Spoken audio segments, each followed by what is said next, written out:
عزم आहान finance podcast में खुशामदीद। ये एक एआई से तैयार करदा सफ़र है जो हसन शहजाद अनवर की तहकीक और तहरीरों से तक़वियत याफ्ता है, जो एक प्रोजेक्ट मैनेजमेंट कंसल्टेंट, तवील मुद्दती सरमायाकार और पाकिस्तान के माली मुस्तकबिल पर यकीन रखने वाले हैं। यहाँ हम सरमायाकारी की पेचीदा दुनिया को हर एक के लिए सादा, काबिल अमल इंसाइट्स में तकसीम करते हैं, चाहे वो कोई तालिब इल्म हो, पेशावर हो या कारोबारी मालिक। हमारा मिशन बिल्कुल वाज़ेह है, पूरे पाकिस्तान में माली ख्वानदगी को फैलाना, ताकि हम मिलकर आने वाली नस्लों के लिए दौलत, इस्तेहकाम और एक मजबूत मईशत की तामीर कर सकें। आइए आज का तज्जिया शुरू करते हैं। तो मैरी एनर्जीज को पाकिस्तान की मईशत की शहर क्यों कहा जाता है? ये सिर्फ एक कंपनी नहीं है, बल्कि यह हमारे कौमी माशी ढांचे का एक बुनियादी सतून है। आइए इसकी सबसे बड़ी वजह से शुरू करते हैं। ज़रा इस अदद के बारे में सोचिए। मुल्क में इस्तेमाल होने वाली गैस का तकरीबन 1/3 हिस्सा सिर्फ मारी फराहम करती है। ये एक बहुत बड़ा हिस्सा है और ये जाहिर करता है कि ये कंपनी सिर्फ एक कारोबारी इदारा नहीं, बल्कि मुल्क की तवानाई की सलामती का एक लाजमी जुज़्व है। और इसका असर सिर्फ बिजली घरों और चूल्हों तक महदूद नहीं है। पाकिस्तान में बनने वाली 90% यूरिया खाद मारी की गैस पर इन्हसार करती है। इसका सीधा मतलब यह है कि हमारी फसलें, हमारी खुराक की फराहमी बराह रास्त इस एक कंपनी की कारकर्दगी से जुड़ी हुई है। 13 अरब डॉलर, ये वो रकम है जो पाकिस्तान को पिछले सिर्फ 5 सालों में तवानाई की दरामद पर खर्च नहीं करनी पड़ी। क्यों? क्योंकि मारी ने इसे मकामी तौर पर पैदा किया। ये वो पैसा है जो मुल्क के अंदर रहा और हमारी मईशत को मजबूत किया। तो समझने की बात यह है कि जब तक पाकिस्तान को खुराक और ईंधन की ज़रूरत है, मारी एनर्जीज का किरदार इंतहाई अहम रहेगा। ये हमारी मईशत की बुनियादों में से एक है। लेकिन मैरी सिर्फ अपनी मौजूदा कामयाबियों पर इक्तफा नहीं कर रही। कंपनी एक बहुत बड़ी स्ट्रेटेजिक तब्दीली से गुजर रही है, और इसका सबसे बड़ा इशारा उनके नाम की तब्दीली है, जो एक बिल्कुल नई सोच की अक्कासी करता है। ये सिर्फ नाम की तब्दीली नहीं है, ये कंपनी की पूरी सोच में तब्दीली है। वो सिर्फ जमीन से पेट्रोलियम निकालने वाली कंपनी से तवानाई के जिम्मेदार इदारे बन रहे हैं, और वो सिर्फ हाइड्रोकार्बन तक महदूद नहीं रह रहे हैं, बल्कि कई नए शोबों में कदम रख रहे हैं।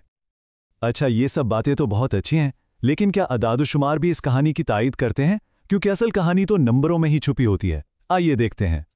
यहाँ हम देख सकते हैं कि फ़रोख्त और मुनाफे में मुसलसल इजाफा हो रहा है। हाँ, 2024 में एक ज़बरदस्त इजाफे के बाद 2025 में थोड़ी सी कमी मतवक्का है, जो इतनी तेज़ तरक्की के बाद एक मामूली बात है। अहम चीज़ तवील मुद्दती ऊपर का रुझान है। लेकिन असल कहानी ये चार्ट दिखा रहा है। फी हिस्सा आमदनी, यानी हर शेयर पर कमाया गया मुनाफा सिर्फ 3 सालों में दुगने से भी ज्यादा हो गया। ये सिर्फ इजाफा नहीं, इसे कहते हैं तेज रफ्तार कंपाउंडिंग, जहां मुनाफा खुद मजीद मुनाफा पैदा करता है। लेकिन मुस्तकबिल की तरक्की का क्या? इसके लिए हमें एक बहुत ही अहम नंबर को समझना होगा, 278%। ये उनका रिजर्व्स रिप्लेसमेंट रेशियो है, और ये कंपनी के मुस्तकबिल का शायद सबसे बड़ा इशारा है। इसका आसान मतलब ये है कि मारी जितनी गैस इस्तेमाल कर रही है, इससे तकरीबन 3 गुना ज्यादा नए ज़खायर दरियाफ्त भी कर रही हैं। ये बिल्कुल वैसा है कि आपकी तनख्वाह खत्म होने से पहले ही आपका बैंक अकाउंट खुद ब खुद 3 गुना भर जाए। ये मुस्तकबिल के मुनाफे के लिए एक बहुत मजबूत जमानत है। तो वो क्या चीज़ है जो मारी एनर्जीज को मार्केट में अपने हरीफों से इतना मुनफरिद बनाती है? वो ऐसा क्या मुख्तलिफ कर रहे हैं?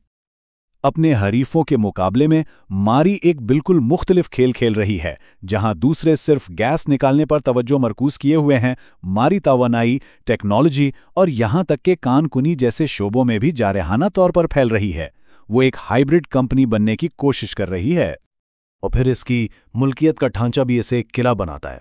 इसके बड़े हिस्सेदारों में फौजी फाउंडेशन और हुकूमत पाकिस्तान शामिल हैं, जो इसे सियासी और पॉलिसी के खतरात से काफ़ी हद तक महफूज रखते हैं। ये इस्तेकाम सरमायाकारों के लिए बहुत अहम है।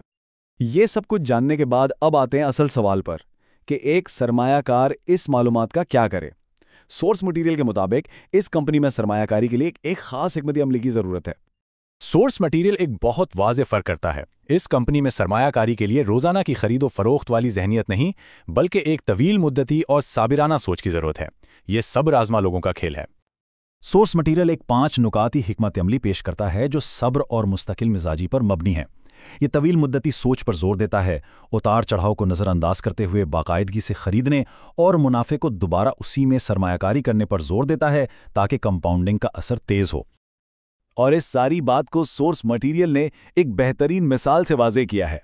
मटन बिरयानी गैस के बगैर नहीं बन सकती। खाद गैस के बगैर नहीं बन सकती। ये इस बात की याद दिलानी है कि गैस हमारी रोजमर्रा की जिंदगी का एक खामोश लेकिन कितना लाजमी हिस्सा है। तो हम आपको इस सवाल के साथ छोड़े जाते हैं कि इस पर गौर करें, फौरी नताइज और फौरी तस्कीन की इस दुनिया में क्या सब्र ही वो सबसे कम समझा जाने वाला माली हथियार है जो हमारे पास है? अज़्म आहिन फिनांस पॉडकास्ट सुनने का शुक्रिया।